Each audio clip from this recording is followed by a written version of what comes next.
मुंच मुंच हे लल्ला छोड़। और ये कहते कहते पूतना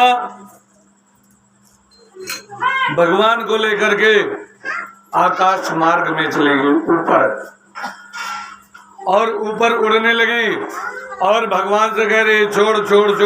सब लोग कहने लगे, नंद बाबा तो गए हुए थे मथुरा दूध माखन लेकर के, यशोदा मैया से कहने लगे लल्ला को ले गई राक्षसी, लल्ला को राक्षसी ले गई, लल्ला को राक्षसी ले गई। सब लोग चिल्लाने लगे और दौड़े नंद बाबा के छोना के लिए, नंद बाबा के जो है लल्ला के लिए, भगवान कृष्ण के लिए दौड़े। और राक्षसी वास्तव में राक्षसी नहीं उड़ी थी, भगवान ही लेकर के उसे उड़े, और लोगों को लगा राक्षसी लेकर के जे गई। और पूतना इतनी बड़ी थी कि लिखा है 3 कोस के बराबर उसका शरीर था, 3 कोसमा। अरे 1 कोसमा 3 किलोमीटर हुआ था। यहाँ से गोंडा मान लो 9 किलोमीटर तो गोंडा है। 3 किलोमीटर में भोजन ने कहा था। हाँ, तो इतना बड़ा शरीर रहा पूतना का जो है। तो भगवान ने सोचा एक गोकुल गांव पे गिरेगी तो पूरा गोकुल ले डालेगी, इसको दूर गिराए। वृंदावन लेकर के वहां पर गिरी, धड़ाक से गिरी। और लिखा है कि उसके नीचे जितने वृक्ष है, पतया मानो पिते तरने गव्यु अनंतर द्रुतमान चूर्णयामासा राजेंद्र मदासीत तदद्भुतम। कहा व्यास जी ने लिखा जितने पेड़ आए पूतना के शरीर के नीचे सब चूर्ण बन गए, बिल्कुल चूर्ण बन गए, जैसे धूल ये में हो गए। और जो है पूतना मारी गई, भगवान उसके ऊपर पेट पर बैठ करके खेल रहे हैं। लोगों ने कहा जो है लल्ला बच गया, राक्षसी मारी गई, भगवान ने बचा लिया। अब लोगों को क्या पता कि ये स्वयं भगवान है। जो है सीढ़ी लगाई ग्वाल वालों ने पूतना के शरीर के ऊपर, और चढ़े और चढ़ करके भगवान को उतार करके लेकर के आए। और लेकर के आए लिखा है भगवान को नहलाया गया। और किससे नहलाया गया? ये सब एक भी हम कथा अपने मन से नहीं कहते हैं, जो लिखा है वही हम कहते हैं। ये नहीं कि अपने मन से। भगवान को नहलाया गया, लिखा है गाय के मूत्र से, गाय के गोमूत्र से स्नान करवाया गया भगवान को। गौमूत्रेण स्नापित्वा पुनः गोजरज सर्वगम। गाय के मूत्र से भगवान को नहलाया गया और गोबर की पूरे शरीर में अच्छे से मालिश की गई, उसके बाद नहलाया गया। बलराम जी मने मन में कह रहे हैं वारे प्रभु बढ़िया नीक बैठा रहो बैकुंठ माँ, और हिया जो है आई गयो है। अब देह में गोबर लपेड़ा जाता है और गाय के मूत्र से स्नान करवाया जाता है, तो बड़ी गति लागी। भगवान ने कहा ये मेरी इच्छा है तब मैं आया हूँ।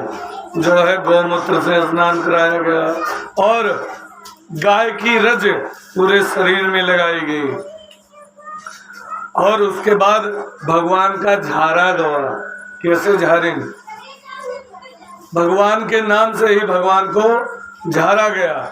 लिखा है इंद्राणी ऋषिकेशो प्राणा नारायणवतु श्वेत दीप प्रतिष्ठितम मनो योगेश्वरवतु।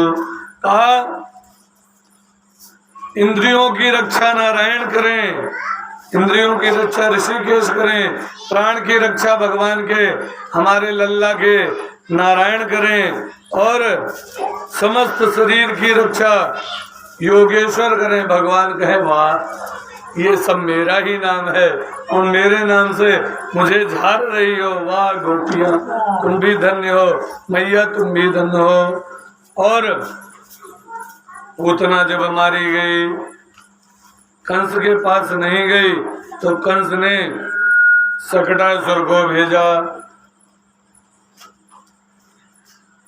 सकटासुर आया। सकटासुर लिखा है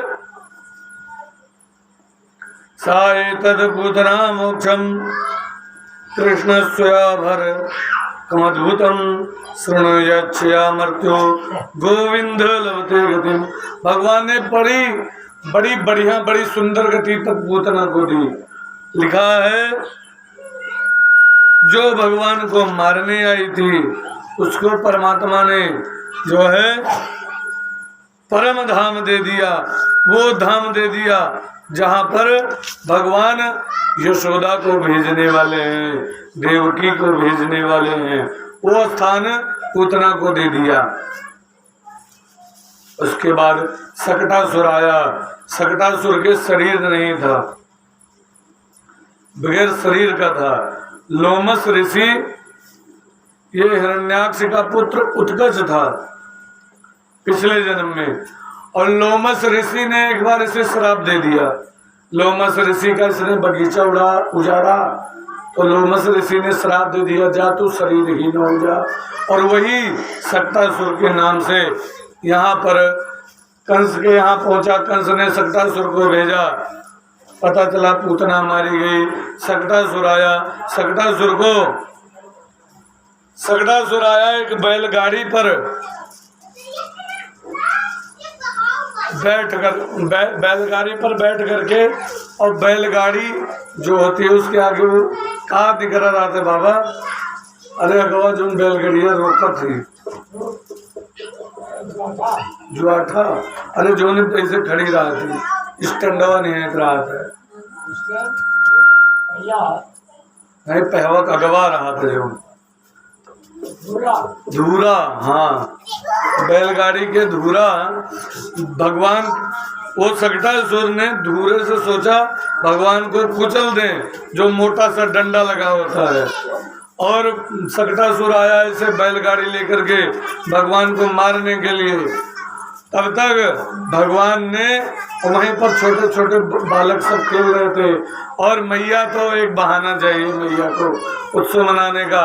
सब लोग बैठ करके गीत गा रही थी और भगवान को एक बैलगाड़ी के नीचे टांग दिया। उधर सकटासुर आया, कहा इसको इसी दूसरी बैलगाड़ी के ऊपर से, कहा इसी से इसको मार देंगे भगवान को। भगवान ने अपना नन्हा सा पांव उठाया और उठा करके बैलगाड़ी पर बढ़ा। बैलगाड़ी उड़ गई ऊपर, खूब ऊपर गई और गिरी धड़ाक से नीचे।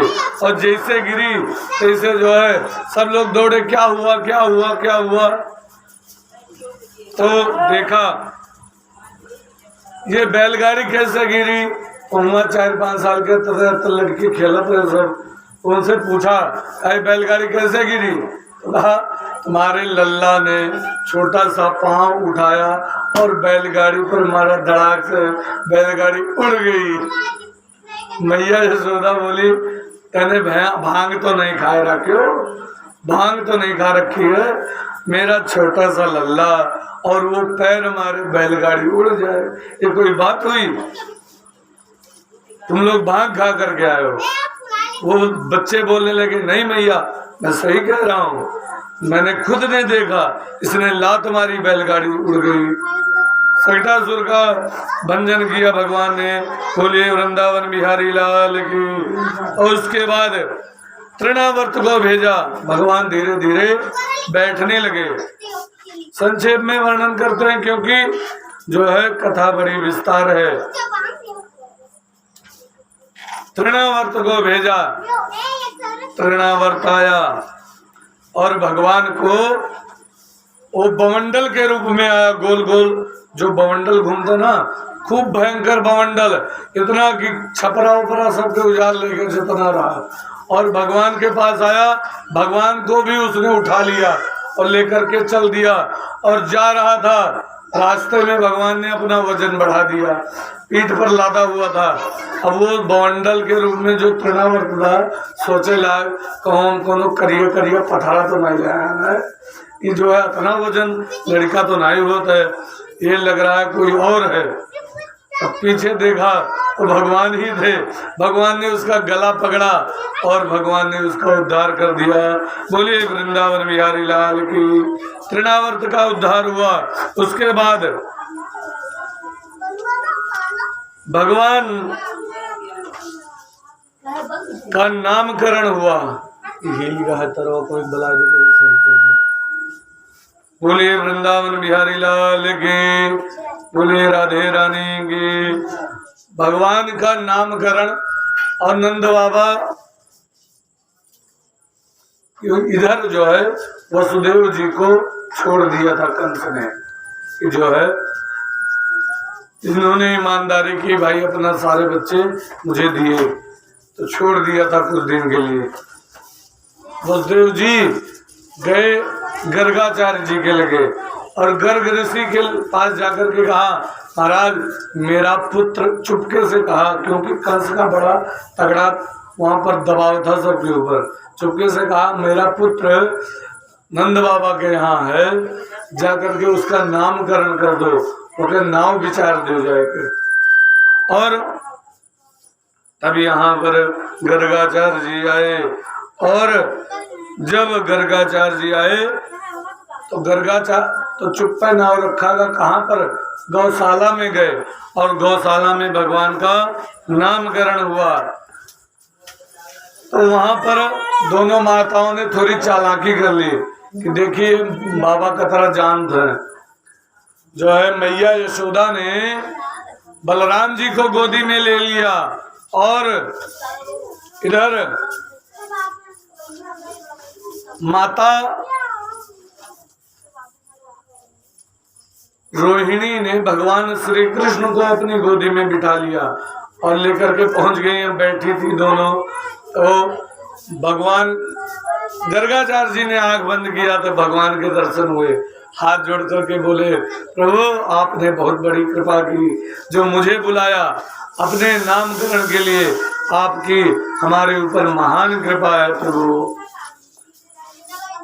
इतना कहा और कहा आप आए, हमारे जो है हमें बुलाया, बड़े जो है आपकी कृपा हुई, आपका दर्शन मिला, मन ही मन प्रणाम किया। उसके बाद बोले, कहा जो यशोदा के गोदी में लल्ला है ये श्रेष्ठ है, रोहिणी का बालक है, ये इसका संकर्षण नाम होगा, बल में श्रेष्ठ है इसीलिए इसका नाम बलराम होगा। और कहा जो रोहिणी के गोदी में बालक है वो बालक कृष्ण के नाम से प्रसिद्ध होगा, सबको आकर्षण करेगा, इसीलिए वो उसका नाम कृष्ण होगा। यदु नाम आम आचार्य ख्याता भुवि सर्वथा सुतम मया संस्कृतम ते महता देवकी सुतम। और बताया जब बलराम जी का नाम रखा तो यशोदा मैया से कहा, हे मैया अयम ही रोहिणी पुत्रो रमयन सुहृदगण अख्यातस्ते रामयति बलाधिक्यम च बलम विदुः। कहा ये रोहिणी पुत्र है और ये राम के नाम से अख्यात होगा, लेकिन इसमें बल ज्यादा है इसीलिए इसका नाम बलराम होगा। और जब भगवान श्री कृष्ण के नाम की बारी आई तो कहा, बहूनि सन्ति नामानि रूपाणि च सुतस्य ते गुण कर्म समरूपाणि तदन्यहं वेद नो जनः। कहा इसके नाम तो बहुत हैं, लेकिन जो नाम कहने वाला है रूप और गुण के अनुसार वो नाम मैं इसका रख रहा हूँ। प्रयागम वसुदेवस्य कुशल जाता आत्मजा वसुदेव इति श्रीमान विज्ञा संप्रक्षते। का इसका नाम जो है श्री कृष्ण होगा। भगवान बोले श्री कृष्णचंद्र भगवान की।